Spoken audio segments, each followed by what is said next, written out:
Hello दोस्तों, Ashok IAS में आपका स्वागत है। दोस्तों, हम लोग जो है डेली न्यूज़ कर रहे हैं। आप लोगों को पता ही होगा कि डेली हम लोग जो है प्रतिदिन की जो खास न्यूज़ होती है, जो यूपीएससी लेवल की होती हैं, यूपीएससी पॉइंट ऑफ व्यू से इम्पोर्टेंट होती है, वो न्यूज़ हम लोग डिस्कस करते हैं इस डेली न्यूज़ आर्टिकल के तहत, या डेली न्यूज़ जो है इस वीडियो के तहत। तो आज हम लोग जो है 8 सितंबर की न्यूज़ देखने वाले हैं कि 8 सितंबर में क्या खास न्यूज़ें थीं। और ये पूरी न्यूज़ दोस्तों द हिंदू पेपर से ही कवर की जा रही हैं। तो जितने भी एस्पिरेंट्स यूपीएससी या पीसीएस, स्टेट पीसीएस का कोई भी एग्ज़ाम दे रहे हो, वो चाहे आरएएस हो राजस्थान का, या फिर पीसीएस यूपी का, या फिर बिहार का, या फिर एमपी का, तो वो सारे अभ्यर्थी यहाँ पे अपनी न्यूज़ कवर कर सकते हैं। और आप तुलना कीजिएगा, मैं इसलिए ये चीज़ बोल रहा हूँ, आप एक बार पूरी वीडियो देखिए। आप पीपीटी पे मत जाइएगा कि पीपीटी हमने हैंड रिटन वाली बना के रखी है। तो आप केवल देखिए कंटेंट, फिर आप तुलना कीजिए दूसरे जो आपके द हिंदू डिस्कशन करते हैं दूसरे बड़ी बड़ी कोचिंग में, उनसे आप थोड़ी तुलना कीजिएगा, तो आपको एक अलग अनुभव समझ में आएगा कि हाँ, ये मेरे यूपीएससी मतलब की चीज़ें हैं जो यहाँ मिल जाती हैं। और यहाँ बिना किसी फालतू बातों के हम लोग जो न्यूज़ डिस्कशन करते हैं। और मेरा मेन उद्देश्य ये होता है कि आप प्री के पॉइंट ऑफ व्यू से और मेंस के पॉइंट ऑफ व्यू से, दोनों पॉइंट ऑफ व्यू से न्यूज़ कवर करो। केवल प्री न रहे, केवल मेंस न रहे। और हिंदी माध्यम वाले खास करके ध्यान दें कि प्री क्वालिफाई करना बहुत इंपॉर्टेंट है, बहुत बहुत इंपॉर्टेंट है, तभी आप मेंस लिख पाओगे। हिंदी माध्यम वाले जब तक प्री क्वालिफाई नहीं करेंगे तब तक मेंस लिखने का कोई मतलब नहीं है। आप कितनी भी प्रैक्टिस कर लीजिए मेंस की, अगर आप प्री फेल कर जा रहे हो तो इस मेंस के कितने भी प्रैक्टिस कर लीजिए, समाज में आपको कोई वैल्यू नहीं देगा जब तक आप प्री क्वालिफाई नहीं करोगे। तो एक चीज़ ध्यान रखना कि प्री क्वालिफाई करना है, तब मेंस लिखने का मौका मिलेगा। तो आपका भी मेन फोकस होना चाहिए। देखिए, मेंस तो होगा ही, लेकिन मेंस के कारण आपका प्री ना छूटे, ये बहुत ज़्यादा ध्यान रखने वाली बात है। तो जितने भी अभ्यर्थी मुझे सुन रहे हैं, तो इस बात का विशेष ध्यान दें, हिंदी माध्यम वाले। मैंने इसीलिए ऊपर लिखा हुआ हिंदी माध्यम के लिए पूर्ण रूप से समर्पित ये सीरीज है। द हिंदू की कई बार क्या होता है, हिंदी माध्यम के अभ्यर्थी द हिंदू पढ़ने में उनको बहुत सारी मुश्किलों का सामना करना पड़ता है। तो मैं यहाँ कोशिश करता हूँ कि पहले तो मैं इंग्लिश में ही सारी चीज़ें लाने वाला था, लेकिन सर ने मुझे बोला कि आप इसको हिंदी में ही कन्वर्ट करके पढ़ाइए, ताकि जो हमारे हिंदी माध्यम के विद्यार्थी हैं उनको समस्या ना हो न्यूज़ को लेकर के। तो जो न्यूज़ वाली समस्या थी, मैंने यहाँ पूरी करने की कोशिश की। आप एक बार एनालिसिस करना, आज की न्यूज़ आप देखना, आपको खुद समझ में आ जाएगा कंटेंट क्या है हमारा। मैंने आपको पहले भी बोला कि पीपीटी में मत जाना। पीपीटी क्योंकि हमारे पास क्या मानव संसाधन की कमी है, हम पीपीटी बनाने लगेंगे तो आपका कंटेंट कहीं ना कहीं मिस हो जाएगा। तो हमारा मेन फोकस है कंटेंट मिस ना हो। पीपीटी थोड़ी बहुत इधर उधर होगी, वो चल जाएगा, कंटेंट मिस नहीं होना चाहिए। आपको जो पढ़ाना है वो मिस नहीं होना चाहिए, और जो प्री के पॉइंट ऑफ व्यू से इम्पॉर्टेंट है वो मिस नहीं होना चाहिए। तो हिंदी माध्यम वाले इस सीरीज को पूरा देखिए, इसके बाद तुलना कीजिए कि आप क्या पढ़ रहे हैं क्या नहीं। मैंने आप पिछले 7 सितंबर तक की न्यूज़ कवर की, आप वहाँ पे भी देख सकते हो कि मैंने क्या चीज़ें पढ़ाई हैं और क्या यूपीएससी में उस तरह के क्वेश्चन पीवाईक्यू में आए हैं कि नहीं। यूपीएससी में आप पीवाईक्यू देखो, और स्टेट पीसीएस वाले भी अपना जो है एक बार एनालिसिस कीजिएगा कि क्या चीज़ मुझे मिल रही है। तो चलिए हम लोग शुरू करते हैं पहली न्यूज़। आज की दोस्तों पहली न्यूज़, मैंने कहा ना हैंड रिटन नोट्स है ये, और हमारा जो टेलीग्राम चैनल है अशोक आईएएस के नाम से, उसको आप लोग ज़रूर ज्वाइन करिए। तो वहाँ पे आपको ये पीडीएफ उपलब्ध हो जाएगी। मैंने वहाँ पे एक वोट के थ्रू पूछा भी है कि किनको पीडीएफ चाहिए ये हैंड रिटन, मैं वहाँ अपलोड कर दूंगा। तो आप लोग वहाँ देखिए, आज मैंने अपलोड कर रखी है 8 सितंबर की, तो आप ये सारी पीडीएफ वहाँ मिल जाएगी। ठीक है, हैंड रिटन वाली मिलेगी, ध्यान रखना, हैंड रिटन मिलेगी। उसमें जो अलग से मैंने, जैसे अब यहाँ पे देखिए ये जो मैप वगैरह लगाए हैं, इसके लिए आप लोग थोड़ा सपोर्ट करोगे तभी ये पीडीएफ अपलोड कर पाऊंगा। बाकी ये चीज़ तो यहाँ मैं डिस्कशन करता ही हूँ, तो आप यहाँ भी देख सकते हो। तो चलिए पहली न्यूज़ शुरू करते हैं। दोस्तों पहली न्यूज़ थी, रूस ने यूक्रेन की राजधानी कीव। अब आपको तो देखिए छोटी जानकारी है कि यूक्रेन की राजधानी क्या है, कीव। अब यूपीएससी क्वेश्चन कैसे बनाता है, आप अगर यूपीएससी की प्रीवियस ईयर क्वेश्चन देखोगे तो राजधानी एक तरफ लिख देगा, एक तरफ राजधानी, और दूसरी तरफ देश, इस तरफ देश लिखेगा और फिर इसको कहेगा मैच करो कौन से देश की कौन सी राजधानी। तो यूक्रेन तो देखो चर्चा में रहता है तो आप तो पढ़ ही लोगे, लेकिन कुछ ऐसे अफ्रीकी देश हैं, मान लीजिए युगांडा कोई देश है या घाना कोई देश। अब घाना की राजधानी आप कमेंट करके बताओ क्या है। तो इस तरह की भी यही न्यूज से कवर हो जाएगी आपकी कि राजधानी हम जो है अपना प्री का सिलेबस करते करते या न्यूज़ देखते देखते ये राजधानी हमें ऐसी तैयार हो जाएंगी। तो ध्यान रखना, यूक्रेन की राजधानी कीव में रसिया ने एक हवाई हमला किया है, यानी रूस ने यूक्रेन की राजधानी कीव पर सबसे बड़ा हवाई हमला किया। तो ये तो थी न्यूज। अब आपको पढ़ना क्या है, यूक्रेन और रूस संघर्ष क्यों चल रहा है और ये विश्व को कैसे प्रभावित कर रहा है, इससे क्या क्या संकट आ रहे हैं और कैसी बाधाएं आ रही हैं। तो मेंस के दृष्टिकोण से आपको समझने की कोशिश करनी है कि मेंस में क्या पूछा जा सकता है। तो रूस यूक्रेन संघर्ष आपको समझ में आना चाहिए कि पिछले 2-3 साल से लगातार न्यूज में है, कभी बीच में शांत हो जाता है फिर शुरू हो जाता है। तो जैसे अभी कल यानी 7 सितंबर को रूस ने क्या किया है, यूक्रेन की राजधानी में जो सबसे बड़ा हवाई हमला किया है। अब उसमें कुछ 2-3 बातें आपको ध्यान रखनी है। एक तो ये हो गई न्यूज कि रूस यूक्रेन संघर्ष और युद्ध समझ में आना चाहिए कि क्या है। तो विश्व पर इसका प्रभाव, यानी मेंस के दृष्टिकोण से समझो कि विश्व पर इसका प्रभाव क्या पड़ेगा। जैसे खाद्य सुरक्षा बाधित हो रही है, आप जानते होंगे कि यूक्रेन में गेहूं का उत्पादन बहुत होता है, यूक्रेन में गेहूं उत्पादन और अन्य खेती भी बहुत होती है। आप ये बताओ कि यूक्रेन और यूरोप के पूर्वी क्षेत्र में कौन सा क्षेत्र पाया जाता है, कौन सा घास स्थल पाया जाता है, बताओ कमेंट में। प्रेरी है या फिर कोई और है, आप कमेंट करके बताइए कौन सा घास स्थल है। उसी क्षेत्र में यूक्रेन भी आता है। तो यूक्रेन में क्या होती है, खेती। तो जब ऐसे युद्ध और संघर्ष होंगे तो क्या होगा, खाद्य सुरक्षा प्रभावित होगा विश्व का। एक फूड चेन जो हमारा बना हुआ है जिसके कारण पूरे विश्व में खाद्य व्यापार होता है, तो उससे क्या होगा, खाद्य सुरक्षा संकट में आएगा। दूसरा, ऊर्जा सुरक्षा। आप ये भी जानते होंगे कि रसिया और यूरोप के कई देश यूक्रेन वाले क्षेत्र से या अन्य क्षेत्रों से, ये ब्लैक सी जो आपका पड़ता है, अभी मैं सब मैप में दिखाऊंगा, ब्लैक सी इसी के आसपास पड़ता है। तो यहाँ से क्या करते हैं हम लोग, शिपिंग करते हैं ना। तो शिपिंग से क्या करते हैं, पेट्रोलियम वगैरह। तो ऊर्जा सुरक्षा भी एक चुनौती बन गया है। किस संदर्भ में, रूस यूक्रेन संघर्ष के संदर्भ में। तो इन मुद्दों पर चर्चा जरूर करनी है, मतलब इन पे आपको क्या करना है, थोड़ा सा पढ़ना है, समझना है कि मेंस के पॉइंट ऑफ व्यू से इसका क्या महत्व है। खाद्य सुरक्षा बाधित हो रही है, ऊर्जा सुरक्षा बाधित हो रही है, तो ये सब चीज़ें पॉइंट आपके मन में आने चाहिए। कब, न्यूज पढ़ते समय, तभी आप जो है समझ पाओगे। अब देखिए इसमें एक चीज़ थी, ड्रोन अटैक। अब रसिया ने क्या किया है, लगभग 800 ड्रोन एक साथ अटैक किए। कहाँ पे, हवाई हमले में यूज किए हैं। इन 800 ड्रोनों को कहाँ पे, यूक्रेन की राजधानी में हमला करते वक्त इनका यूज किया है, 800 ड्रोनों का। अब मैंने आपको कल एक न्यूज बताई थी, अगर आप लोगों ने पढ़ा होगा, कि भारत सरकार अपना 15 साल का रोड मैप बना रहा है। 15 सालों का रोड मैप बना रहा है, किस संदर्भ में, इन्हीं डिफेंस सेक्टर में। यानी कि जैसे ड्रोन का ये अगर 800 से 8 लाख आ जाए एक साथ ड्रोन, या 80,000 आ जाए, 8 लाख आ जाए, तो इन ड्रोनों से कैसे बचा जा सकता है। यानी हम अपना डिफेंस सिस्टम मजबूत करना चाहते हैं, किस संदर्भ में, ड्रोन।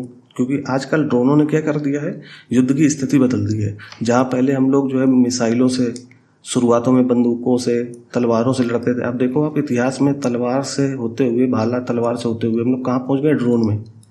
तो ड्रोन जैसे ही आया ना, तो पूरी युद्ध की स्थिति बदल गई है। ड्रोन के आने से स्थिति क्या बदली है कि एक साथ 80,000 जो है ड्रोन भेजते हैं किसी दुश्मन देश पर, और हर ड्रोन पर अलग अलग टारगेट फिक्स करते हैं। तो जो दुश्मन देश होगा उसको समझ में नहीं आएगा कि किस ड्रोन में कौन सा टारगेट फिक्स है, तो वो कंफ्यूज हो जाएगा। तो ये ऐसी स्थिति आ जाएगी कि सामने वाला देश कंफ्यूज हो जाएगा और युद्ध में हारना उसका तय है। तो ऐसी स्थिति में भारत भी अपना रोड मैप तैयार कर रहा है। उस रोड मैप के लिए मैंने एक योजना बताई थी, आप लोग कमेंट करके बताओ, या फिर पीछे जा करके 6 या 7 सितंबर की आप न्यूज़ देखो जा करके, तो वहाँ आपको ये चीज़ मिल जाएगी कि भारत का रोड मैप क्या था। तो ड्रोन अटैक हुआ है। अब ड्रोन का महत्व मैंने बता ही दिया अभी, ड्रोन का महत्व, ड्रोन की चुनौतियाँ भी मैंने बताई। किस संदर्भ में, भारत के संदर्भ में भी देखना है और वैश्विक संदर्भ में भी देखना है कि विश्व में किस तरह से ड्रोन की गतिविधियां बढ़ रही हैं। ठीक है, फिर रूस और यूक्रेन की मैपिंग देखनी है। अब मैपिंग देखनी है तो सबसे पहले ये आप जब न्यूज़ पढ़ रहे हो तो मैपिंग देखने से पहले आप समझो तो कि न्यूज़ क्या थी, फिर मैपिंग देखेंगे। तो अब हम लोग चलते हैं अपने मैपिंग पे।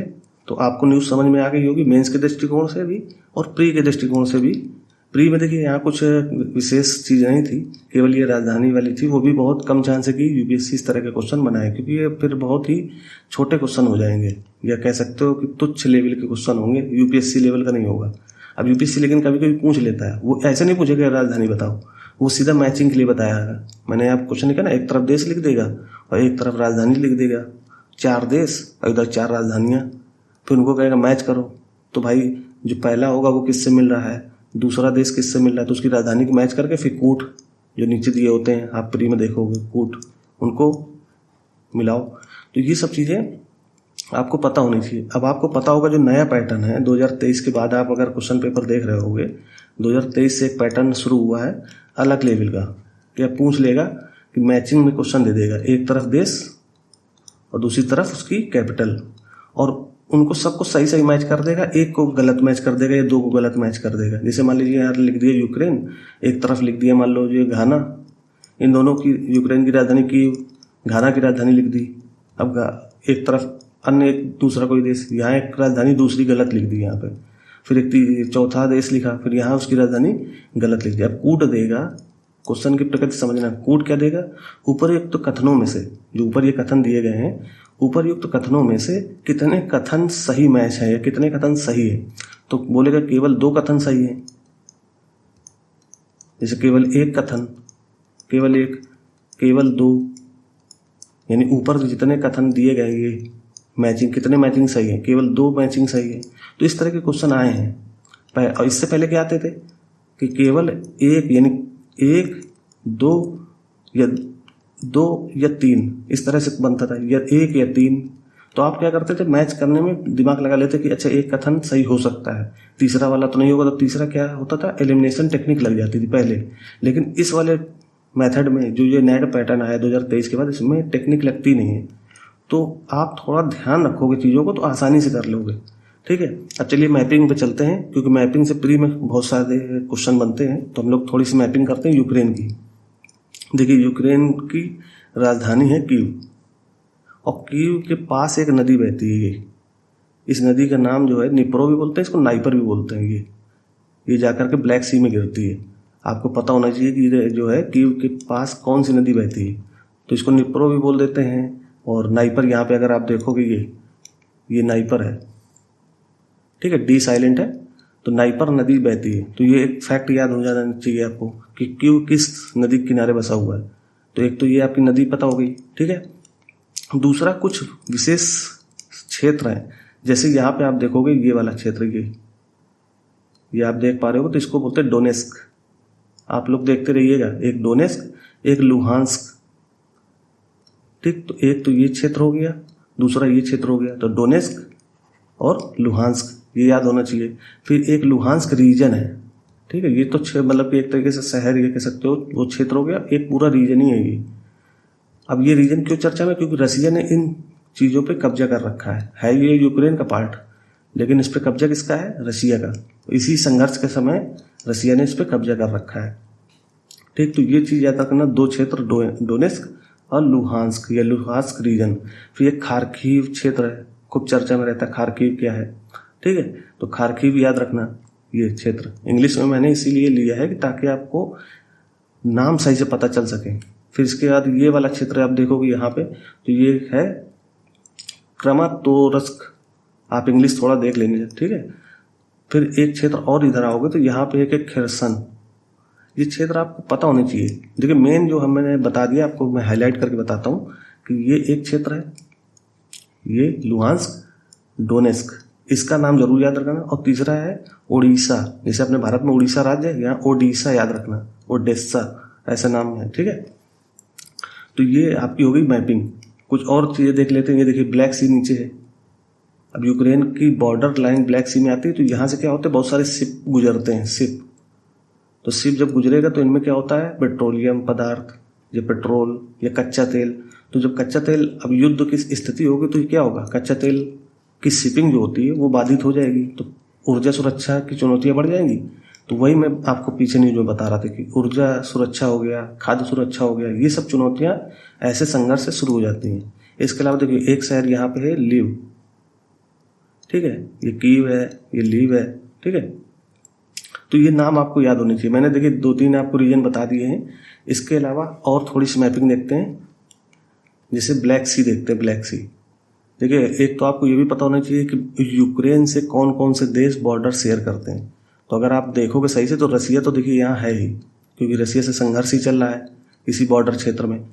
फिर इसके ऊपर आप देखोगे तो बेलारूस, मैंने बेलारूस की पहले भी चर्चा की कि एससीओ का नया मेंबर है। फिर पोलैंड है, इधर इधर आप देखोगे, इसको सिक्वेंस वाइज याद करना, ठीक है। बेलारूस, पोलैंड, यहाँ अगर देखोगे छोटी सी सीमा रेखा किसकी, स्लोवाकिया की। ये यूरोपियन कंट्री हैं सारी, बेलारूस, पोलैंड, स्लोवाकिया। इसके अलावा नीचे आप देखोगे छोटी सी एक जो है सीमा रेखा किसकी है, हंगरी की। फिर एक ये सीमा रेखा काफ़ी लंबी है, किसकी है, रोमानिया की। फिर एक और देश है माल्डोवा, ये बीच में, ठीक है, लैंड लॉक कंट्री माल्डोवा। तो लैंड लॉक का मतलब इसके आसपास कोई समुद्री सीमा नहीं लगती है। तो ये याद रखो आप चीज़ें। अब आप ये ना कह देना कि ये समुद्री सीमा है, ठीक है। ये लैंड लॉक की ही कंट्री है। मानव निर्मित चीज़ें बनाई जाती हैं ताकि आपकी शिप जो है आसानी से यहाँ चली जाए ब्लैक सी में। तो ये आपको मैपिंग आ जानी चाहिए। अब ये तो हो गई देश की बात। ब्लैक सी में कौन कौन सी नदी गिरती है जो यूक्रेन में आके, जो मैंने आपको बताया नाइपर नदी, अभी बिल्कुल जस्ट पहले ही बताया, नाइपर नदी। ये कीव नदी, कीव शहर के बिल्कुल कीव शहर से होकर ही गुजरती है। कौन सी नदी, नाइपर। तो ये होगी मैपिंग। अब थोड़ा सा ब्लैक सी के बारे में देख लेते हैं कि ब्लैक सी भी तो हमारा जो चर्चा में आ जाता है। अगर आप जो है रूस और यूक्रेन पढ़ रहे हो तो ये सारी चीज़ें आपकी कवर होनी चाहिए, क्योंकि यूपीएससी इन्हीं पे क्वेश्चन बनाता है। और यूपीएससी को आप समझ नहीं पाए तो प्री फेल कर जाओगे, ठीक है। तो मैंने तो आपको ये क्षेत्र बताया था, उड़ीसा, डोनेस्क, लुहांस्क की पहले ही बता दिया। अब देखते हैं कि कुछ जो है, अब ये देखिए क्रीमिया है। आपको पता होगा कि 2014 में रसिया ने इसी क्रीमिया पर कब्जा कर लिया था। ये पहले किसका पार्ट था, ये पहले था यूक्रेन का, अब किसका पार्ट हो गया है, रसिया का। तो ये सब चीज़ें आपको पता होनी चाहिए। क्रीमिया कहाँ पर है, ठीक है। अब क्रीमिया पेनिनसुला पूछ ले, प्रायद्वीप क्षेत्र है ना। प्रायद्वीप किसको बोलते हैं, जो 3 तरफ से पानी से घिरा हो, 3 तरफ से पानी से घिरा हो तो उसको क्या बोलते हैं। जैसे भारत का प्रायद्वीप क्या, नीचे वाला भाग, तो इस तरह के क्षेत्रों को क्या बोलते हैं, प्रायद्वीप या पेनिनसुला। तो ये आपको पता होना चाहिए। अब चलिए थोड़ा सा ब्लैक सी के बारे में समझते हैं कि ब्लैक सी किन किन सागरों से या किन किन स्टेट या कह सकते हो जल संधि या जल डमरू से जुड़ता है। अब यहाँ पे आप अगर देखोगे तो सी ऑफ एजोब है, यानी एजोब सागर बोलते हैं इसको, एजोब सागर। ये अगर ब्लैक सी से जुड़ेगा तो इसके बीच में एक जो है जल संधि या कह सकते हो जल डमरू है, ये स्टेट है। स्टेट इसको बोलते हैं कर्च स्टेट। तो कर्च स्टेट सी ऑफ एजोब और ब्लैक सी को जोड़ता है। समझ पा रहे हैं दोस्तों। तो ये आपको पता होना चाहिए, ठीक। इसके अलावा एक मैपिंग और देखते हैं थोड़ी सी और। अब अगर आप देखोगे सी ऑफ एजोब ब्लैक सी से किस जल संधि के तहत जुड़ता है, तो कर्च स्टेट। एक तो आपको ये पता होनी चाहिए। फिर ब्लैक सी से अगर आपको भूमध्य सागर की तरफ जाना हो, अब अगर मान लो आप रसिया में हो, इधर यहाँ पे हो, अब रसिया से आपको समुद्री मार्ग से भूमध्य सागर तक जाना हो तो कैसे जाओगे, पहले सी ऑफ एजोब आएगा। सी ऑफ एजोब को पार करने के लिए आपको किस स्टेट से गुजरना पड़ेगा, कर्च स्टेट से। कर्च स्टेट से आप आओगे ब्लैक सी में। अब ब्लैक सी से पार करते हुए कहाँ जाओगे, यहाँ पे एक है बोस्पोरस जल संधि, ये आप देख रहे हो, बोस्पोरस जल संधि यहाँ पे है। ये जो है ब्लैक सी को किससे जोड़ता है, सी ऑफ मरमरा। ये नाम याद रखिएगा आप, सी ऑफ मरमरा। ये है छोटा सा सागर टाइप का है, तो ये सी ऑफ मरमरा है। अब सी ऑफ मरमरा से आपको जाना है किधर, भूमध्य सागर की तरफ। भूमध्य सागर कहाँ है, इधर। तो भूमध्य सागर जाने के लिए सी ऑफ मरमरा से जाएंगे तो एक पड़ेगा डार्डनलेस, ये डार्डनले बोलते हैं इसको। ये आप देखो, ये भी एक जल संधि है, डार्डनलेस, ठीक है। फिर यहाँ पे एक छोटा सा सागर है एजियन सी, जो भूमध्य सागर का ही पार्ट है। भूमध्य सागर मान लीजिए ये है, ठीक। तो यहाँ पे एक छोटा सा पार्ट किसका है, एजियन सी का। तो आपको ये पूरी मैपिंग समझ में आनी चाहिए कि कैसे कहाँ पे। अब आप थोड़ा पॉज करो, रुको, देखो कौन सा मैंने क्या चीज़ बताई। इसके अलावा देखिए कुछ चीज़ें अभी मैंने आपको नाइपर रिवर बताई दी, जो यूक्रेन के राजधानी से होकर के आती है। इसके अलावा देखिए दोस्तों, यहाँ पे एक माउंट है, माउंटेन बोलते हैं, मतलब पर्वत श्रृंखला जिसको बोलते हैं काकेसस इसको बोलते हैं, ऐसे काकेकस पर्वतमाला, ठीक है। ये कहाँ का है, ब्लैक सी से इधर आप जाओगे तो यहाँ पे कैस्पियन सागर पड़ेगा। अगर आप ये क्षेत्र देखो इधर यहाँ पे, तो ये ब्लैक सी, और ब्लैक सी के बाद है कि कैस्पियन सागर। तो कैस्पियन सागर और ब्लैक सी के बीच में है काकेकस पर्वतमाला, तो ये याद होना चाहिए। इसके अलावा अगर आप तुर्की की तरफ देखोगे तो तुर्की में है पॉन्टिक माउंटेन्स। तो आपकी मैपिंग देखो, मैंने धीरे धीरे करके बताई, आप आराम से इसको देखो, समझो, तब आपको चीज़ें समझ में आएगी। ठीक है दोस्तों, अब आगे हम लोग चलते हैं। अब अगले, अगर हम कभी ब्लैक सी चर्चे में आए तो ब्लैक सी में कौन कौन से कंट्री के बॉर्डर टच करते हैं ब्लैक सी को। अब आप अगर चाहो तो आप लोग खुद से देख सकते हो कि ब्लैक सी में कौन कौन से बॉर्डर टच कर रहे हैं। जैसे बुल्गारिया हो गया, इधर आप देखोगे रोमानिया है, ऊपर देखोगे मालडोवा तो टच नहीं करता, फिर यूक्रेन आ जाएगा, फिर इधर रसिया है, रसिया के बाद अगर इधर आओगे तो ये टर्की आ जाएगा ये। ठीक है, तो इस तरह से आपको पढ़ना पड़ेगा समझ समझ करके। ठीक है, और इधर अब अगर आप देखोगे तो यहाँ बाल्कन पर्वत है एक, ये भी याद रख लेना कि अगर आप ब्लैक सी के राइट साइड में देखोगे तो काकेकस, और लेफ्ट साइड देखोगे तो यहाँ बाल्कन पर्वतमाला दिखेगी जो यूरोपियन पर्वतमाला है। तो ये सब चीज़ें आपको मैपिंग में आनी चाहिए, तभी आप जो है क्वेश्चन को आसानी से कर पाओगे। समझ पाए? तो ये मैंने न्यूज़ से, केवल न्यूज़ से आपके लिए इतनी सारी चीज़ें बताई। तो न्यूज़ तो इतनी सी थी, मेंस के पर्पज से क्या थी, खाद्य सुरक्षा, ऊर्जा सुरक्षा, ठीक है, ड्रोन अटैक, तो ये सब चीज़ें आपको पता होनी चाहिए। ठीक है दोस्तों, आगे चलते हैं। देखिए दूसरी न्यूज़ क्या थी, जीएसटी सुधार। अभी आपने देखा होगा कि 3 सितंबर को हमारी वित्त मंत्री निर्मला सीतारमण जी ने जीएसटी सुधार पर एक प्रेस कॉन्फ्रेंस की थी कि 22 सितंबर से हम लोग जो है नई जीएसटी, जिसको बोल रहे हैं जीएसटी 2.0 ये लागू होने वाली है। तो इसमें क्या किया गया है, कुछ स्लैबों को हटाया गया है। जो हमारे 4 स्लैब थे, ये कह सकते हो 5, तो 5 में से कुछ स्लैब हटा दिए। अब क्या क्या बचा है, केवल 5% वाला स्लैब बचा है और 18% वाला, और कुछ विशेष उत्पादों में 40% वाला स्लैब नया आया है। ठीक है, तो अब आप ये देखो, जीएसटी सुधार हो रहे हैं तो इसका उपभोग और अर्थव्यवस्था को गति प्रदान करेंगे। कौन बोला कि जीएसटी सुधार, जो हमने वित्त मंत्री जी कह रहे हैं कि जीएसटी सुधार के कारण क्या होगा, उपभोग में गति आएगी, यानी कंजप्शन बढ़ेगा। समझ पा रहे हो? और अर्थव्यवस्था यानी इकोनॉमी बूस्ट होगी। इन्होंने बोला, किसने, वित्त मंत्री जी ने, कि ये दोनों क्षेत्र बूस्ट होंगे। तो उपभोग जब बढ़ेगा तो आपको पता है कोई भी सामान आप खरीदोगे, उपभोग का मतलब क्या है कि हमारी आवश्यक चीज़ें जो है उपभोग वाली वस्तुएं बढ़ जाएंगी। हम लोग ज़्यादा खरीद लेंगे, तो ज़्यादा खरीदेंगे तो क्या होगा, जो जीएसटी कम हुई है वो भले कम हुई, जब ज़्यादा खरीद लोगे तो जीएसटी अगर पहले 12 था, 12 के लिए हम लोग जो मान ली एक वस्तु खरीदते थे, अब 5% हम अगर उसी चीज़ को हम 2 या 3 वस्तुएं खरीद लें तो उपभोग तो बढ़ेगा, तो उससे क्या होगा, जीएसटी भी बढ़ सकती है। तो ऐसा वित्त मंत्री जी कह रहे हैं कि अर्थव्यवस्था को भी जो है बूस्ट मिलेगा और उपभोग भी बढ़ेगा। तो उपभोग बढ़ने का सीधा संबंध किससे, अर्थव्यवस्था से। अर्थव्यवस्था सुधरेगी, उसको गति मिलेगी तो रोजगार व जैसे क्षेत्र बढ़ेंगे, जो रोजगार आज सबसे बड़ी समस्या है। तो ये सुधार हो रहे हैं किस पे, भारतीय अर्थव्यवस्था पे। ये भारतीय कर व्यवस्था, जो भारतीय कर व्यवस्था यानी टैक्स सिस्टम है, टैक्स सिस्टम, उस पर सुधार के संबंध में अगर मेंस में कोई क्वेश्चन बनता है, मेंस में अगर कोई क्वेश्चन बन जाए कि टैक्स सुधार की संभावनाओं पर चर्चा कीजिए, या टैक्स सुधारों में क्या क्या भी सुधार होने बाकी हैं, तो ये सब चीज़ें आपको पता होनी चाहिए। अब मैंने आपको जीएसटी परिषद भी बताया था, अगर आपने पीछे नहीं देखा है तो वो वीडियो जरूर देखिए, क्योंकि बार बार नहीं बता सकते। फिर राज्यों की हिस्सेदारी, ये देखिए प्री के उद्देश्य से मैंने ये नोट कर दिया कि प्री के पॉइंट ऑफ व्यू से आपको जीएसटी परिषद पता होना चाहिए, इसके संवैधानिक प्रावधान, जीएसटी परिषद में निर्णय कैसे लिए जाते हैं, जीएसटी परिषद में सदस्य कौन होते हैं, तो ये सारी चीज़ें आपके प्री पॉइंट ऑफ व्यू से तैयार रहनी चाहिए। और राज्यों की हिस्सेदारी अगर पूछ ले कि जीएसटी के तहत राज्यों की हिस्सेदारी क्या है, तो केंद्र को मिलता है 1/3 और राज्यों को मिलता है 2/3। यानी अगर जैसे मान लो जीएसटी से 100 रुपये आ रहा है तो 33 रुपये यानी 33 रुपीज़ केंद्र के पास जाएगा, और जो 66 रुपीज़ है, ये 67 रुपये मान लीजिए, मोटा मोटा मान लो 67 रुपये, तो 67 रुपये सभी राज्यों में बांटा जाएगा।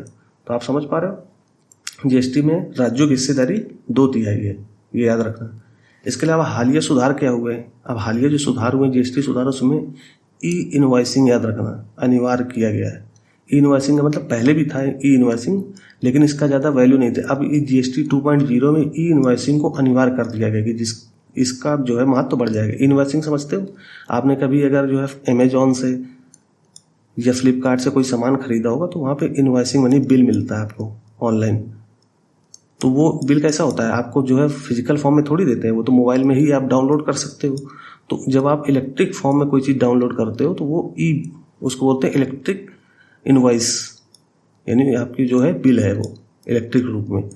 अब उसको आप चाहो भौतिक रूप में निकलवा सकते हो, लेकिन अब सरकार कह रही है कि अब हम ई इनवॉइसिंग ही हर जगह अनिवार्य कर देंगे। फिर ऑनलाइन शिकायतों को भी सरल बनाया गया है।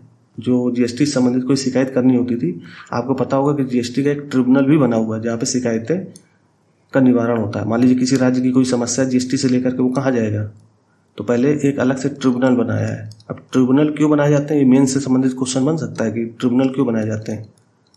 आप बताओ क्यों बनाए जाते हैं। मैंने पहले भी डिस्कशन किया है कि जो हमारे न्याय प्रणाली में क्या हो रहा है, मुकदमेबाजी ज़्यादा बढ़ती है। तो मुकदमेबाजी में ज़्यादा दबाव न पड़े तो अलग से हमने एक अलग व्यवस्था कर दी न्याय के लिए, ट्रिब्यूनल यानी न्यायाधिकरण। तो ट्रिब्यूनल जब बन जाते हैं तो वो उस संबंधित मामले को वहीं पे सुना जाता है ट्रिब्यूनल में ही, ठीक है। तो जीएसटी का भी एक अपना ट्रिब्यूनल बना हुआ है। तो ऑनलाइन शिकायत जब होगी तो इसी ट्रिब्यूनल में चीज़ें सुधारी जाएंगी या सुनी जाएंगी। फिर यहाँ पे जीएसटी से अभी क्या क्या बाहर रखा गया ये आपको पता होना चाहिए। आपको पता होगा कि शराब, मैंने आगे लिख दिया, शराब, पेट्रोल, ये चीज़ें अभी भी जीएसटी से क्या है, बाहर है। फिर इसके अलावा हालिया सुधार में सबसे अच्छा सुधार हुआ एआई का इस्तेमाल। मतलब अब जो है जीएसटी में क्या होगा, एआई यानी आर्टिफिशियल इंटेलिजेंस का भी प्रयोग किया जाएगा।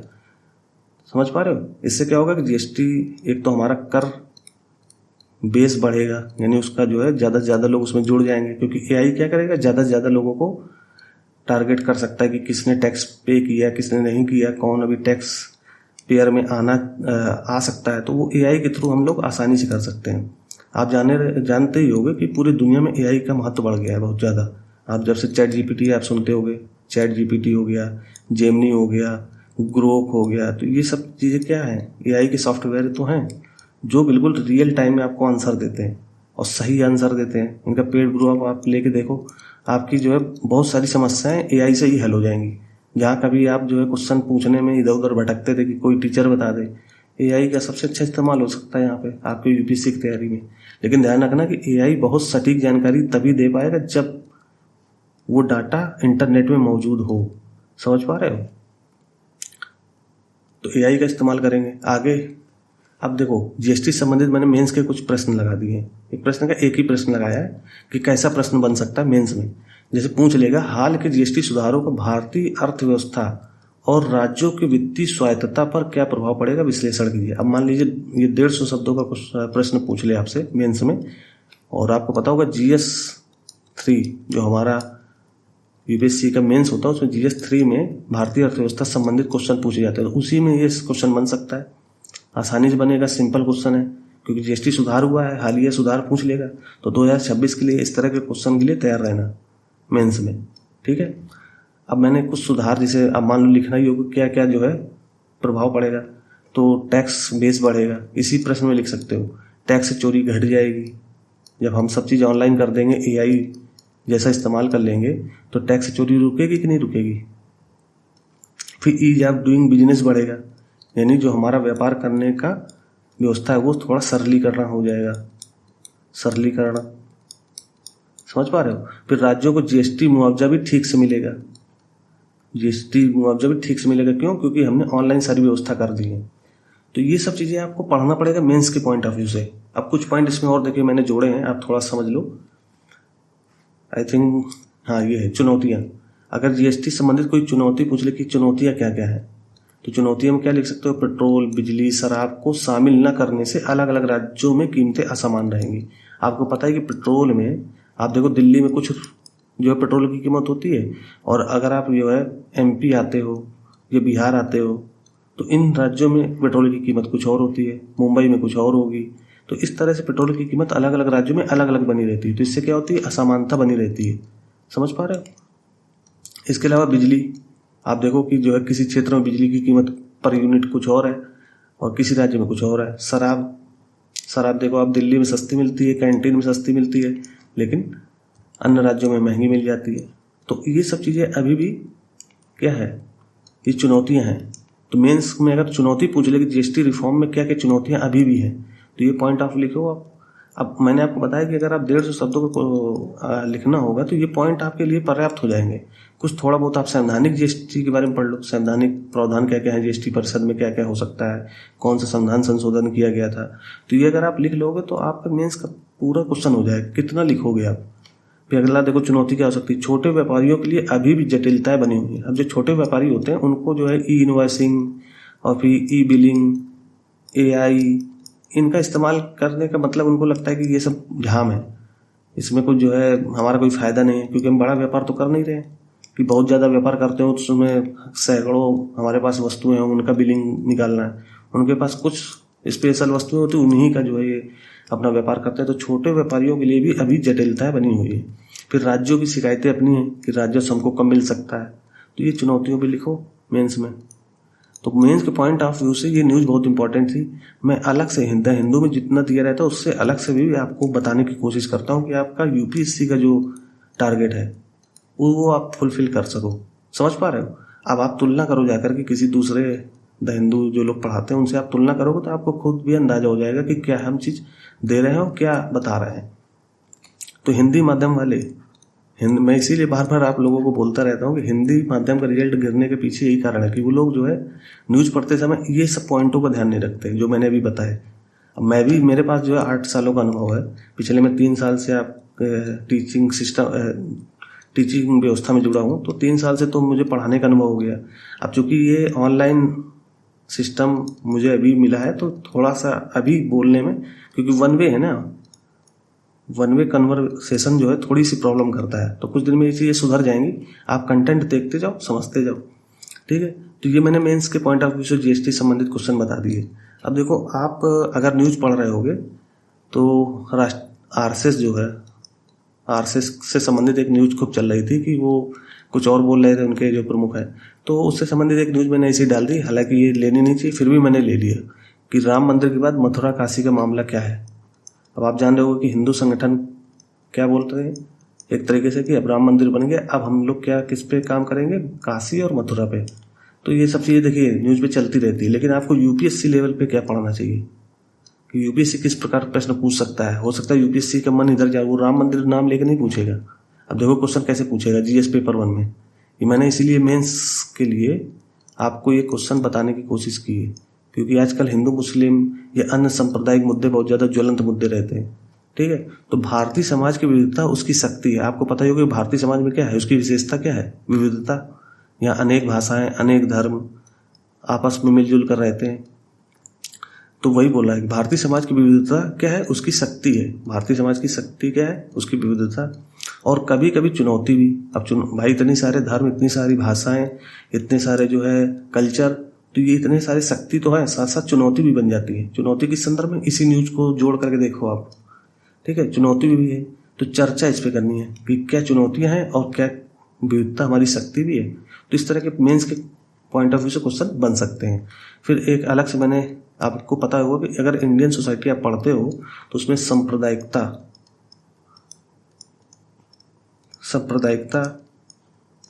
क्षेत्रीय मुद्दे, ये सब चीज़ें दी हुई हैं। तो आप अगर सिलेबस देखोगे तो ये सब चीज़ें आपको मिलेंगी। तो मैंने उसी संदर्भ में ये न्यूज ले ली है।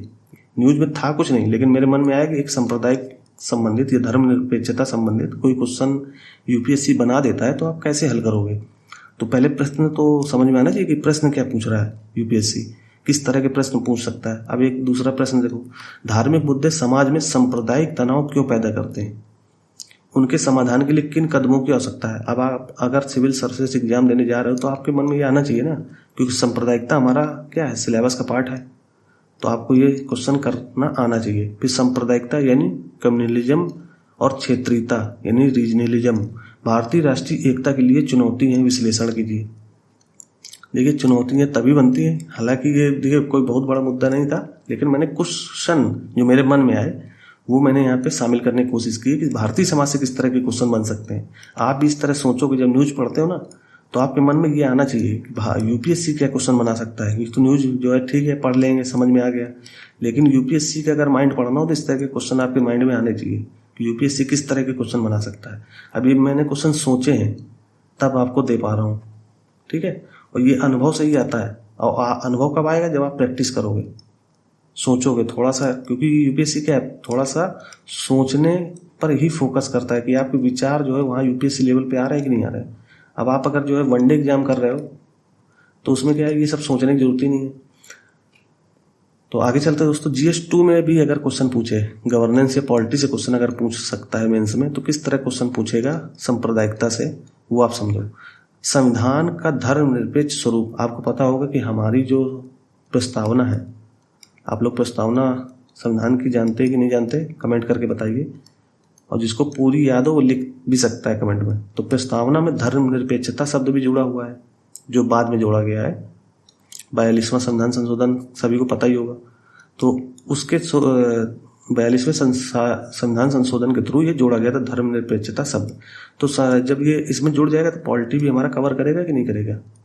तो उसी संबंधित क्वेश्चन मन में आ जाना चाहिए कि संविधान का धर्मनिरपेक्ष स्वरूप यानी सेकुलर कैरेक्टर किस प्रकार धार्मिक विवादों को संतुलित करता है। अब ये पॉलिटिक्स क्वेश्चन बन सकता है। अब आगे लिख देता, विश्लेषण कीजिए, ये समालोचनात्मक टिप्पणी कीजिए, इस तरह के क्वेश्चन आपको बता देगा। फिर एक दूसरा क्वेश्चन बन सकता है कि न्यायपालिका और प्रशासनिक संस्थाएं, ये प्रशासनिक संस्थाओं की भूमिका धार्मिक तनाव को कम करने में कितनी प्रभावी है। जो धार्मिक तनाव पैदा हो जाता है उनको कम करने में कितनी प्रभावी है, तो मन में पॉइंट आने चाहिए। अब मैं क्वेश्चन इसलिए ले रहा हूँ कि आपका माइंड चले, आप सोचो थोड़ा कि क्वेश्चन किस लेवल पे पूछ सकता है यूपीएससी, समझ पा रहे हो। तो ये करंट की क्लास आप केवल करंट को लेकर के मत चलाएंगे, केवल करंट। यहाँ पे मैं थोड़ा सा डीप जा करके आपको यूपीएससी लेवल की तैयारी कराने की कोशिश करता हूँ कि आप सोचो।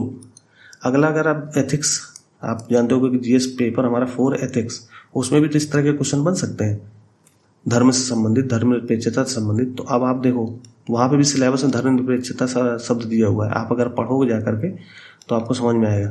तो धर्मनिरपेक्षता केवल संवैधानिक मूल्य ही नहीं, अब आपको वैल्यू पता होना चाहिए, नैतिक मूल्य, ये सब चीज़ें सिलेबस में दी हुई हैं। तो धर्मनिरपेक्षता केवल संवैधानिक मूल्य ही नहीं बल्कि एक नैतिक मूल्य भी है, तर्क सहित स्पष्ट कीजिए। अब एथिक्स का क्वेश्चन इस तरह बन सकता है, धर्म से जोड़ करके। एक और क्वेश्चन बनता है, जब आप प्रशासनिक अधिकारी बनने जा रहे हो तो आपसे इस तरह की अपेक्षा की जाती है कि अगर धार्मिक मुद्दे आ गए आपके जिले में तो किस तरह आप संभालोगे। तो उसी संदर्भ में ये क्वेश्चन पूछ लिया, प्रशासनिक अधिकारी के रूप में आप धार्मिक विवादों को कैसे संभालेंगे, समझ पा रहे हो। तो एथिक्स के क्वेश्चन वहाँ पे आप अगर एथिक्स का पॉइंट 5 और 6 पढ़ोगे तो वहाँ पे प्रशासन से संबंधित पॉइंट्स दिए हैं सिलेबस में, तो ये सब चीज़ें आपको पढ़नी पड़ेंगी। तो मैंने मेंस के 6-7 क्वेश्चन आपको बताए, आप इनको सोचो और कोशिश करो कि एक आध क्वेश्चन लिखो भी। लिख करके आप हमें जो है फेसबुक में या इंस्टाग्राम हमारा अशोक IAS, वहाँ पे हमसे संपर्क कर सकते हो, वहाँ आप भेज सकते हो चीज़ों को। तो मेरी कोशिश होगी अगर मैं वहाँ पे एक्टिव रहा, हालांकि बहुत कम एक्टिव रहता हूँ, लेकिन अगर एक्टिव रहा तो आपके इन क्वेश्चनों पे अगर लिखे आंसर हैं उनको जरूर मैं उस पर रिप्लाई जरूर दूंगा। तो आप लोग लिखिए और अशोक IAS इंस्टाग्राम फेसबुक में भेजिए, देखते हैं आप लोग क्या लिख सकते हो, ठीक है। आगे चलते हैं दोस्तों न्यूज़ 4 में। अब आप ऊपर की न्यूज़ सारी समझ गए होंगे। 4 जो न्यूज़ थी, अभी हाल ही में गृह मंत्रालय का जो नेशनल रजिस्ट्रार है, जनरल रजिस्ट्रार बोलते हैं उसको, उन्होंने एक जनसंख्या संबंधित एक सर्वे किया है, या कह सकते हो एक रिपोर्ट निकाली है। उसका रिपोर्ट का नाम याद कर लो, नमूना पंजीकरण प्रणाली यानी सैंपल रजिस्ट्रेशन सिस्टम सांख्यिकी रिपोर्ट 2023।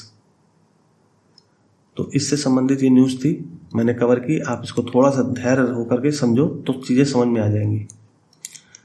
मैं पहले न्यूज़ पढ़ता हूँ। जनसंख्या गतिशीलता में बदलाव के लिए सरकारों को नीति पुनर्निर्देशन की आवश्यकता है। अब देखो जनसंख्या में क्या आ रहा है, बदलाव। अभी भारत के पास क्या है, भारत के पास युवा आबादी है, यानी हमारे पास यूथ बहुत सारे हैं। तो हमारे पास जब यूथ है तो इनके पास क्षमता भी है कार्य करने की। और हालिया सरकार या वर्तमान सरकार इस यूथ का यूज नहीं कर पा रही पूर्ण रूप से। बेरोजगारी का चरम देख रहे हो आप कितनी ज़्यादा है, हर क्षेत्र में आपको बेरोजगारी दिख जाएगी। और अगर ये बेरोजगार मान लो अगले 10 साल या 15 साल काम नहीं कर पाते हैं तो ये तो बेकार हो जाएंगे, यानी बूढ़े हो जाएंगे। तो बूढ़े हो जाएंगे तो भारत सरकार को फिर इन बूढ़े लोगों के लिए भी कोई व्यवस्था करनी पड़ेगी। भाई हम लोग वृद्धा पेंशन बनाते हैं कि नहीं बनाते, हर सरकार वृद्धा पेंशन क्यों देती है? उसका कारण ये है कि जो हमारे समाज के नागरिक है, जो बूढ़े हो चुके हैं या काम लायक नहीं रह चुके, तो उनके लिए सरकार कुछ व्यवस्थाएं करे। तो जब इनसे तुम काम तो ले नहीं पा रहे हो यूथ से, तो आगे आने वाले समय में ये और चुनौतियां बन जाएंगी क्योंकि बूढ़े होंगे। तो उसी संदर्भ में पूरे आंकड़े आए हैं, तो इसको मैं न्यूज को समझाता हूँ आपको। तो इस पूरी रिपोर्ट का नाम क्या है? नमूना पंजीकरण प्रणाली सांख्यिकी रिपोर्ट 2023। कौन निकालता है? गृह मंत्रालय के अधीन जनरल रजिस्ट्रार। ये प्री का क्वेश्चन बन सकता है, ठीक है। तो ये जनरल रजिस्ट्रार इस पूरे नमूने को निकालता है। ये ना, अब ध्यान रखना कि सांख्यिकी मंत्रालय अलग है। सांख्यिकी मंत्रालय इस तरह के रिपोर्ट नहीं निकालता है। ध्यान रखना, सांख्यिकी मंत्रालय अगर यूपीएससी ने दे दिया तो फंस जाओगे। तो ये चीज़ें ध्यान रखना कि कौन निकाल रहा है, कौन नहीं निकाल रहा है रिपोर्ट। तो ये रिपोर्ट क्या थी? रिपोर्ट में क्रूड बर्थ रेट, अभी मैं क्रूड यानी CBR, इसको बोलना है CBR, क्रूड बर्थ रेट। अब इसको आप इंग्लिश में समझ लो। वैसे यहाँ पे क्रूड का मतलब होता है कच्चा, कहते हैं ना क्रूड ऑयल। तो कच्ची बर्थ रेट यानी जन्म दर, कच्ची जन्म दर, इसको हिंदी में, अब हिंदी में लिखना थोड़ा सा वो लगता है, तो आप CBR सीधे लिख सकते हो, ये क्रूड बर्थ रेट लिख सकते हो देवनागरी में। और कुल प्रजनन दर यानी TFR, टोटल फर्टिलिटी रेट में गिरावट का संकेत दर्शाया गया। किसमें? इसी रिपोर्ट में। यानी हमारी जो जन्म दर है बच्चों की, उसमें गिरावट आ रही है, और जो हमारी टोटल फर्टिलिटी रेट है, अभी मैं बताऊंगा ये क्या होती है, इसमें भी गिरावट आ रही है। अब इसको थोड़ा समझते हैं। CBR क्या होता है और TFR क्या होता है? CBR का मतलब होता है प्रति 1000 लोगों में, मतलब किसी क्षेत्र में 1000 लोग हैं, उन 1000 लोगों का सैंपल लेंगे। उन 1000 लोगों की आबादी में एक वर्ष में, पूरे एक वर्ष में जीवित बच्चों की संख्या कितनी है, मतलब उस 1000 की आबादी में कितने बच्चे जीवित हैं। अब इसका आंकड़ा, बच्चों का मतलब हो गया 5 साल से कम वाले उम्र के बच्चे, ये 3 साल भी ले सकते। तो इसका सैंपल साइज दिया नहीं था कि कौन से ईयर के बच्चे हैं, तो मैंने इसे ले लिया कि प्रति 1000 लोगों की, मतलब उस एक वर्ष में, ऐसे समझ लो कि इस एक वर्ष में कितने बच्चों ने जन्म लिया। 1000 की आबादी में, 1000 की आबादी में कितने बच्चों ने जन्म लिया एक साल के अंदर, तो वो हो जाता CBR। तो प्रति 1000 का मतलब प्रति 1000 में कितने बच्चों ने एक साल में जन्म लिया। मान लो 10 लिए 1000 के जनसंख्या में, तो बोल देंगे कि 10 का मतलब 1000 में अगर आप भाग दोगे तो ये 0.1 आ जाएगा। ये 0.1 का रेट चल रहा है। तो इस तरह से आप निकालते हैं इसको, रेट को, समझ पा रहे हो? तो CBR का मतलब प्रति 1000 लोगों की आबादी में एक वार्षिक जीवित बच्चों की संख्या है ये CBR। अब आप इससे पहले आंकड़े देखोगे कि 2022 में 1000 की संख्या में 19.1 CBR रेट थी 2022 में, और अब घटकर कितनी हो गई है? 18.4। यानी ये CBR घट रहा है। इसी संबंधित ये रिपोर्ट बताई गई है कि CBR घट रहा है हमारा। इसके अलावा TRF के बारे में भी बताया गया है, ये TRF। फिर मैं ये बताता हूँ तो SRS क्या होता है, ठीक है। पहले ये देखते हैं कि TFR क्या है? टोटल फर्टिलिटी रेट, यानी पहले ये 2 था, अब ये हो गया 1.9। अब ये TFR क्या होता है? एक महिला द्वारा, मान लो कोई महिला है, उसने अपने पूरे जीवन काल में कितने बच्चों को जन्म दिया। अब इसको एवरेज निकाला जाता है, आप किसी विशेष महिला को नहीं ले सकते, ठीक है, कि भारतीय महिला में एवरेज क्या है बच्चों की जन्म दर। तो एक महिला द्वारा उसके पूरे जीवन काल में जन्म देने वाले बच्चों की संख्या को दर्शाता है क्या? TFR, यानी टोटल फर्टिलिटी रेट। यानी पहले जो है 2 था, अब ये हो गया 1.9। और TFR कितना होना चाहिए? मतलब कि अगर आबादी हमारी संतुलित रहे, जैसे मान लीजिए किसी समाज में 100 लोग जन्म लेते हैं, तो वो 100 लोग जो है मान लीजिए बूढ़े भी होंगे, तो उससे पहले ये जो जवान थे ये 100 बने भी तो रहे जो पीछे जन्म ले रहे हैं। तो उसके लिए हमारा TFR कितना होना चाहिए कि इतने बच्चे जन्म लेने चाहिए, 2.1, ठीक है, 2.1 का रेट चलना चाहिए। इसी को बोलते हैं प्रतिस्थापन स्तर की प्रजनन दर है TFR। तो ये ध्यान रखना कि कितने बच्चे या कितना ये TFR होना चाहिए, किसके लिए? प्रतिस्थापन स्तर के लिए। प्रतिस्थापन स्तर यहाँ मैंने लिख दिया है कि प्रतिस्थापन स्तर TRF की एक पीढ़ी को स्वयं प्रतिस्थापित करने के लिए प्रति महिला आवश्यक बच्चों की औसत संख्या है। वही मैंने बताया ना कि जैसे मान लीजिए कोई 100 लोग हैं समाज में, अब ये लोग बूढ़े हो जाएंगे यानी आगे बढ़ जाएंगे, तो पीछे से भी तो जो जन्म ले रहे हैं वो भी 100 बने रहें। मान लीजिए अगर कम हो गए, मान लीजिए हो गए 98, अगली बार ये बूढ़े हो जाएंगे, फिर कम हो गया, मान लो फिर अगली बार 70 हो गए, फिर ये कम हो जाएंगे, फिर और कम हो जाएंगे 50, फिर और कम। तो इससे क्या होगा? आने वाले समय में ये संख्या खत्म हो जाएगी। तो ये स्थिर बनी रहे, इसके लिए हमें कितना जन्म दर चाहिए? 2.1, यही है प्रतिस्थापन स्तर। तो आप आई थिंक समझ गए होंगे TFR क्या है, प्रतिस्थापन स्तर क्या है, ये मैंने आपको आसानी से समझा दिया होगा। ठीक है, अब आते हैं इस पे, ये SRS क्या है। SRS का मतलब यही, जो सैंपल सर्वे हुआ था इसी का नाम है SRS शार्ट में। अगर आप पढ़ोगे ये सैंपल रजिस्ट्रेशन सिस्टम SRS, इसी के संदर्भ में ये पूरी बात लिखेगी कि ये है क्या। तो थोड़ा समझ लेते हैं। भारत, मैंने आपको हालांकि बता दिया कि सैंपल साइज कौन निकालता है, लेकिन फिर भी मैं तेजी से पढ़ रहा हूँ। भारत के यहाँ पे 2 बार लिखी आई थिंक। ठीक है, तो भारत के गृह मंत्रालय के अंतर्गत आने वाले भारत के महापंजीयक कार्यालय, रजिस्ट्रार जनरल रजिस्ट्रार होता है ना, registrar general of India RGI बोलते हैं, उनके द्वारा आयोजित नमूना पंजीकरण प्रणाली एक बड़े पैमाने पर जनसांख्यिकी सर्वेक्षण है, जो आयु, देखो किसको किसको ये नापता है, आयु, लिंग, वैवाहिक स्थिति के आधार पर जनसंख्या संबंधित डेटा एकत्र करता है। ये किसका काम है, ध्यान रखना, सांख्यिकी मंत्रालय नहीं है। मैं बार बार आपको सचेत कर रहा हूँ ताकि प्री में फंसो नहीं। समझ पा रहे हो।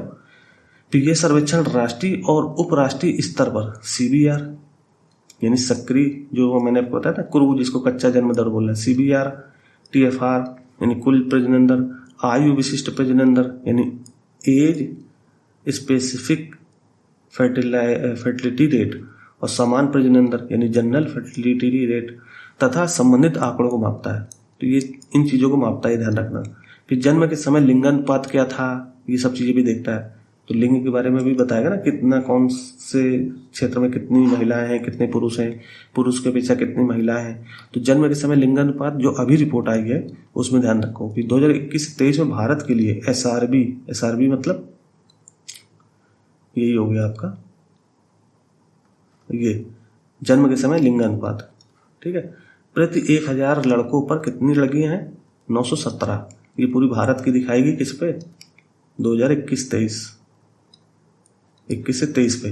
फिर उच्चतम कहाँ पे है, उच्चतम है छत्तीसगढ़ में। किस राज्य में सबसे ज्यादा जो है लिंगानुपात है, इसी को लिंगानुपात बोलते हैं। और कहाँ पे सबसे कम है, तो छत्तीसगढ़ में सबसे ज्यादा है। किस राज्य में पूछ ले तो छत्तीसगढ़, और उत्तराखंड में सबसे कम। देखिए PCS वाले क्वेश्चन ये फैक्ट जो है मैंने बता दिए। और UPSC जो पूछेगा प्री के कि कौन जारी करता है, सैंपल साइज क्या था, TRF क्या था, CBR क्या है, ये पूछ सकता है। TRF, TFR, CBR, ये क्वेश्चन पूछ सकता है प्री में। ठीक है, तो आगे चलते हैं हम लोग। आई थिंक आपको ये चीज़ समझ में आ गई कि SRS क्या है। ठीक है, अब थोड़े राज्यवार आंकड़े भी मैंने लिखे हैं ताकि आपको पता चल सके कि CBR क्या है।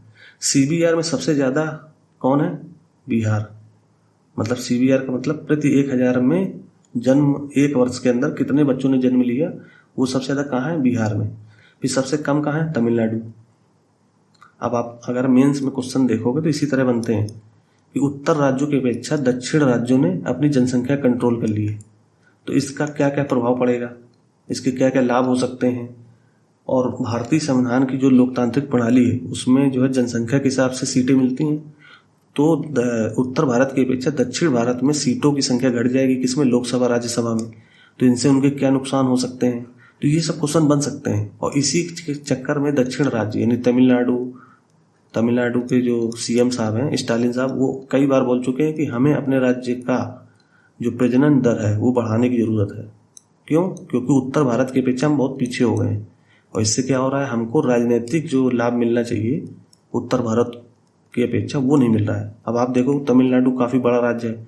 आप अगर उत्तर भारत में उत्तराखंड, हिमाचल प्रदेश या बिहार, इनसे तुलना करोगे तो तमिलनाडु बड़ा राज्य है और उनकी जनसंख्या कम है। तो फिर उनके मुद्दे कैसे उठेंगे, क्योंकि जो हमारी राजनीतिक प्रणाली है उसमें जनसंख्या के हिसाब से सीटें मिलती हैं। तो जनसंख्या जब कम होगी राज्यों की तो उनकी सीटें भी कम हो जाएंगी, और सीटें कम होंगी तो उनकी चिंताएं भी बढ़ जाएंगी। तो ये सब चीज़ें आप सोचा करो। ठीक है, तो ये CBR सबसे ज़्यादा कहाँ, बिहार में, सबसे कम तमिलनाडु में। फिर TFR कहाँ पे सबसे ज़्यादा है, बिहार में ये भी है। TFR मैंने आपको बताया कि एक महिला पूरे अपने जीवन काल में कितने बच्चों को जन्म देती है, तो बिहार में सबसे ज़्यादा है और दिल्ली में सबसे कम है, 1.2। ठीक है, फिर 18 राज्यों में TFR प्रतिस्थापन स्तर से कम था। प्रतिस्थापन स्तर मैंने बताया कि 2.1 होना चाहिए, और 18 राज्यों में 2.1 से कम है। और इसमें सबसे ज़्यादा कौन से राज्य शामिल है, दक्षिण राज्य। फिर TFR प्रतिस्थापन स्तर से अधिक वाले राज्यों में उत्तर भारत के राज्य ज़्यादा शामिल है। जो मतलब 2.1 से ज़्यादा होने चाहिए वो उत्तर भारत। मैंने अभी आपको बताया ना कि दक्षिण भारत तो कि चिंता क्या है, यही प्रतिस्थापन स्तर कम होना, ये सबसे बड़ी चिंता दक्षिण भारत राज्यों की। ठीक है, तो आप आई थिंक समझ गए होगे पूरी न्यूज को। थोड़ी बहुत और देखते हैं, कुछ लिया मैंने। हाँ, इससे पहले ये जनसांख्यिकी लाभांश समझ लेते हैं कि जनसांख्यिकी लाभांश क्या है। आपको पता होगा कि जो हमारा यूथ है इंडिया में, हम भारतीय लोग क्या है, हर तीसरा या हर दूसरा व्यक्ति यूथ है यहाँ पे। और यूथ अभी क्या है, इसके पास पावर है, यानी मानव शक्ति है, मानव संसाधन है हमारा, और इसका हम लोग लाभ नहीं ले पा रहे हैं। किस पे? आर्थिक क्षेत्र पे। तो हमारे पर हम जनसांख्यिकी लाभांश की स्थिति में, पूरे विश्व में ऐसी स्थिति नहीं है कि इतने सारे यूथ जो है अन्य किसी देश में। चाइना भी आजकल जो पीछे है हमसे यूथ की अपेक्षा, यानी केवल जवानों को देख लीजिए, 18 साल की उम्र से ऊपर वाले लोगों को 50 साल तक, तो भारत में इनकी संख्या बहुत है। ठीक है, तो इसका हमारे पास लाभ है कि इतने सारे हमारे पास यूथ हैं। इसका हम लाभ ले सकते हैं किस क्षेत्र में? अपने आर्थिक क्षेत्र में। इन पूरे युवाओं को हम अगर अलग अलग क्षेत्र में लगा दें, जो जिस क्षेत्र में काम करना चाहता है, तो उससे हमारी क्या होगी, आर्थिक स्थिति बढ़ जाएगी और हम एक सुपर पावर बनने के क्रम में आ सकते हैं। लेकिन इस लाभ को हम ले नहीं पा रहे हैं। किस कारण से नहीं ले पा रहे? क्यों? क्योंकि हमारी पॉलिसी कहीं ना कहीं, जो हमारी भारतीय सरकार के द्वारा पॉलिसी बनाई जाती है, वो इसको ध्यान में नहीं रखती है। ये ध्यान में रखती भी है तो इतने बड़े डेटा को कैसे हल किया जाए, इसमें कहीं ना कहीं कमी है और इसको हमें सुधारने की जरूरत है। क्योंकि आप क्या जा रहे हैं, प्रशासन में जाएंगे और आप जो है सरकारों को भी सलाह देंगे, तो ऐसे आपको क्वेश्चन सोचने पड़ेंगे। ठीक है, अब मैंने आपको ये भी बताया था कि हर एक बूढ़ा होता देश का मतलब उसके यूथ बूढ़े हो रहे हैं, अपनी कुछ चिंताओं और ज़रूरतों के साथ आएगा। यानी आप भारत सरकार अगर मान लो अभी ये जनसांख्यिकी लाभांश का लाभ नहीं लेती है, तो आने वाले समय में जो जनसंख्या बूढ़ी हो जाएगी तो उसकी चिंताएं भी बढ़ेंगी। यानी उनके वृद्धा पेंशन की व्यवस्था करनी पड़ेगी, वृद्ध लोगों के लिए अन्य प्रकार की योजनाएं बनानी पड़ेंगी, तो उनसे संबंधित बहुत सारी योजनाएं बनानी पड़ेंगी, तो उनको उसमें पैसा भी लगाना पड़ेगा। अब चूंकि बूढ़े हैं तो उस दर से काम नहीं कर सकते जिस दर से यूथ कर सकता है। तो ये सब सारी चिंताएं हैं जो आने वाले समय में आने वाली है भारत के सामने। तो ये आर्टिकल में यही था, एडिटोरियल के पेज में ये आर्टिकल छपा था, तो मैंने ले लिया इसको। ठीक है, आगे चलते हैं दोस्तों। 5वीं न्यूज है रूस के व्लादिवोस्तोक। अब ये केवल मैपिंग थी इसलिए मैंने ले लिया कि रूस के व्लादिवोस्तोक में एससीओ व्यापार मंत्रियों की बैठक होनी है। अब ये व्लादिवोस्तोक कहाँ पर है, इसको हम लोग अभी देखेंगे। और भारत इस बैठक में अपने निर्यात को, अपना एक्सपोर्ट को बढ़ाने के लिए, और व्यापार घाटा जो हमारा है, मैंने आपको पहले एक चीज़ बताई थी, CAD करंट अकाउंट डेफिसिट क्या है, ये आपको पढ़ना था। आपने पता नहीं पढ़ा कि नहीं पढ़ा, इसको आप फिर से पढ़िए जाके। व्यापार घाटा से संबंधित ये CAD आ जाता है, करंट अकाउंट डेफिसिट क्या है। ठीक है, तो ये पूंजी घाटा क्या है, राजस्व घाटा क्या है, ये सब चीज़ें पढ़ो जा करके। ठीक है, कम करने पर केंद्रित मुद्दों को उठा रहा है, यानी व्यापार घाटा और अपने निर्यात को बढ़ाने के लिए ऐसे मुद्दे एससीओ के व्यापार मंत्रियों द्वारा या वित्त मंत्रियों द्वारा उठाए जाएंगे। या वाणिज्य मंत्री जो होते हैं हमारे, व्यापार मंत्री का मतलब वाणिज्य मंत्री। ठीक है, वाणिज्य मंत्री लोग यहाँ पे बैठेंगे, आपस में ये मुद्दे उठाए जाएंगे। अब आपको मैपिंग देखनी है, मैपिंग समझ सकते हैं हम लोग। देखिए व्लादिवोस्तोक कहाँ पर है, ये आप ये रसिया का पूरा मैप देख रहे होगे, यहाँ से लेकर के यहाँ तक सबसे बड़ा देश है पूरे विश्व का रसिया। तो इसके पूर्वी हिस्से में आप आओगे तो ये बिल्कुल चाइना से जुड़ा हुआ। अब आपको कमेंट करके बताना है कि यहाँ पे कौन सा सागर है, यहाँ पे कौन सा सागर है, यहाँ पे कौन सा सागर है। ये 3 सागर यहाँ पे बहुत इंपॉर्टेंट है जो मैपिंग में आपको आने चाहिए। आप कमेंट करके बताओ।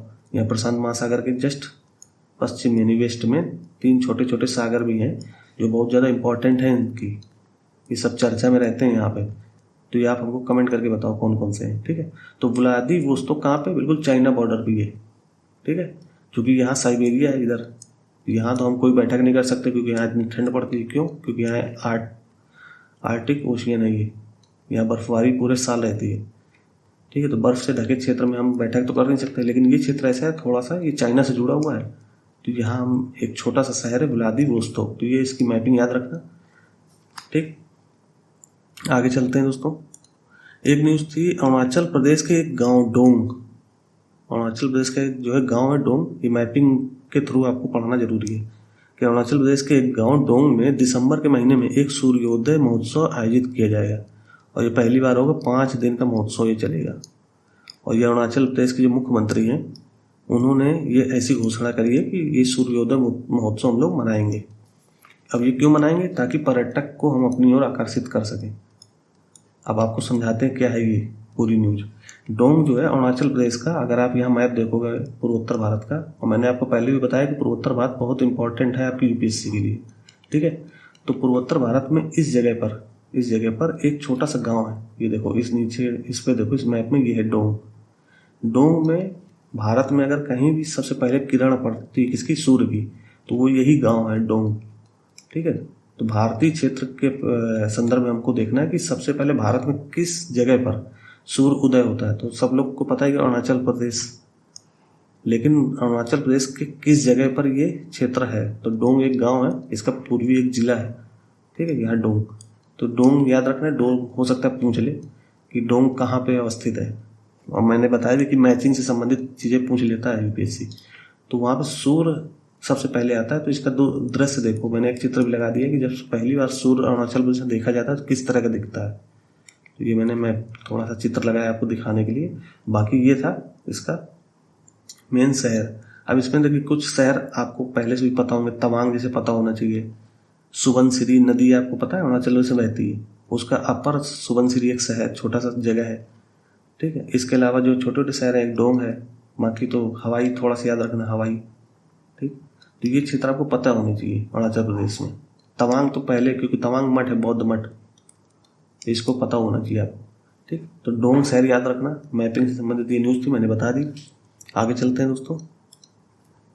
अब देखिए एडिटोरियल था बहुत अच्छा, हालांकि मुझे लेना नहीं चाहिए क्योंकि ये एक राजनीतिक व्यक्ति द्वारा लिखा गया है। महिला है, राजनीतिक महिला है और काफ़ी चर्चित महिला है।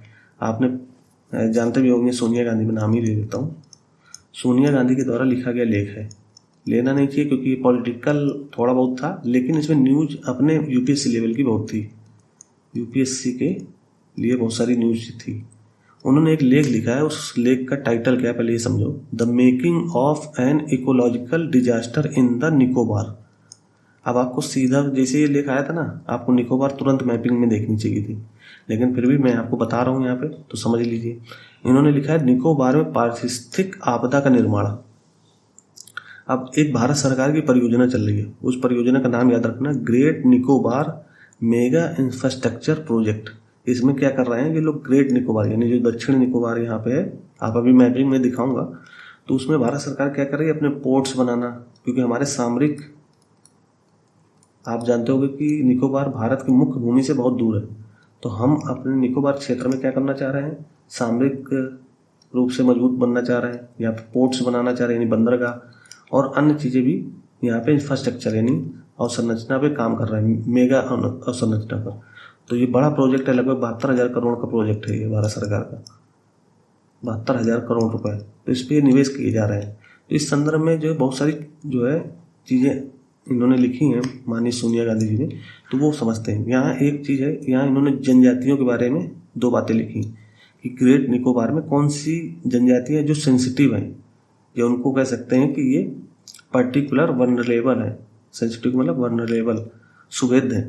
तो जनजातियाँ कौन सी, ग्रेट निकोबारी और सोम्पेन प्रजाति, सोम्पेन जनजाति, ठीक है। तो इनका नाम याद रखना, ग्रेट निकोबार में ये पाई जाती हैं। या पूछ ली जनजाति क्षेत्र मिलाने के लिए प्री में, तो आपको ये क्वेश्चन मिल जाएगा आसानी से, ठीक है। इसके अलावा इन्होंने बताया कि 2004 में जब सुनामी आई थी, तो निकोबार का यही जो क्षेत्र है ग्रेट निकोबार, ये काफ़ी प्रभावित हुआ था। तो भारत सरकार को ये सब चीज़ें ध्यान रखनी चाहिए। क्यों? क्योंकि इतने बड़े प्रोजेक्ट पे काम कर रहे हो, तो सोम्पेन जैसी जनजातियाँ और ग्रेट निकोबार जैसी जनजातियाँ प्रभावित होंगी तो अपने जो उनका जो जंगल उनका घर ही होता है, तो अपने घर से भी क्या हो जाएंगे, विचलित हो जाएंगे, या एक जगह से दूसरी जगह माइग्रेट कर जाएंगे, फिर वो दोबारा जो है उस स्थान पे आ भी नहीं पाएंगे। तो इस तरह की योजना चलाते समय भारत सरकार को बहुत सारी चीज़ें ध्यान रखनी चाहिए जो नहीं दी गई हैं। यानी इतना बड़ा विकास कार्यक्रम, ये इतना बड़ा विकास परियोजना चला रहे हो, तो इसमें बहुत सारे मंत्रालयों का एनओसी लेते हैं ना, एनओसी वो नहीं ली गई। तो उस संबंध में ये पूरा लेख था। लेकिन हमको क्या करना है, अपने मतलब की चीज़ निकालनी है। यहाँ पर सुनामी आई थी जो जनजातियाँ प्रभावित हुई थी। इसके अलावा 2025 में ही, अभी जुलाई में ही, एक 6.1 तीव्रता का भूकंप आया था। कहाँ पे? इसी निकोबार क्षेत्र में। तो ये संवेदनशील क्षेत्र है, तो भारत सरकार को ऐसे परियोजनाओं में संवेदनशील तरीके से काम करना चाहिए था। इन्होंने ये लेख लिखा है। फिर इसके अलावा ग्रेट निकोबारी मकॉक, आपको पता होगा लॉन्ग टेल्ड मकॉक बहुत ज़्यादा चर्चा में होता है।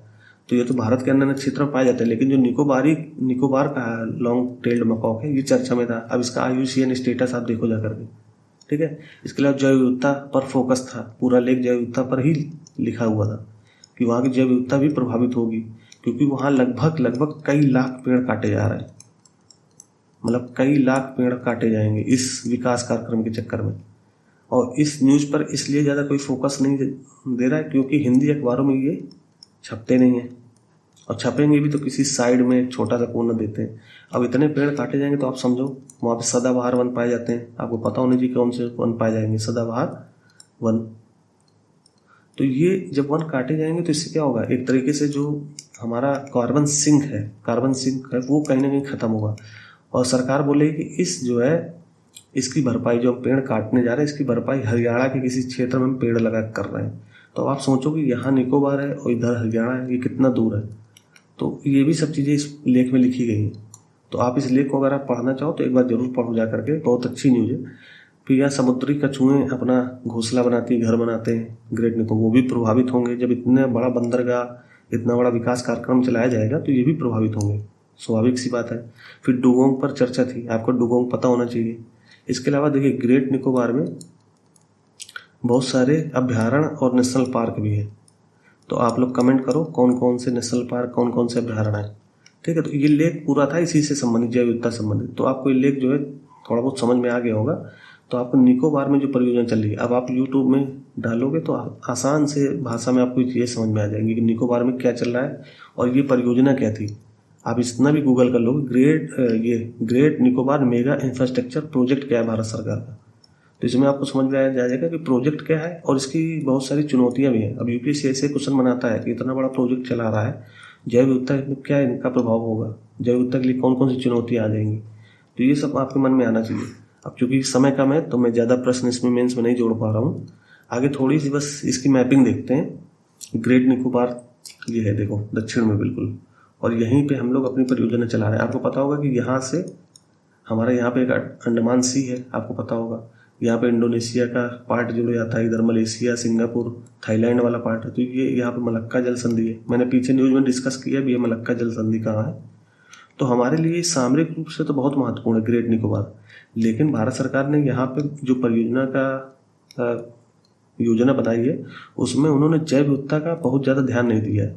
ऐसा कौन बोल रहे हैं? हाँ, ये सोनिया गांधी जी बोले अपने लेख में। तो ये आपको पता होना चाहिए कि जैव विविधता संबंधित ये कौन कौन से मुद्दे यहाँ पे आएंगे।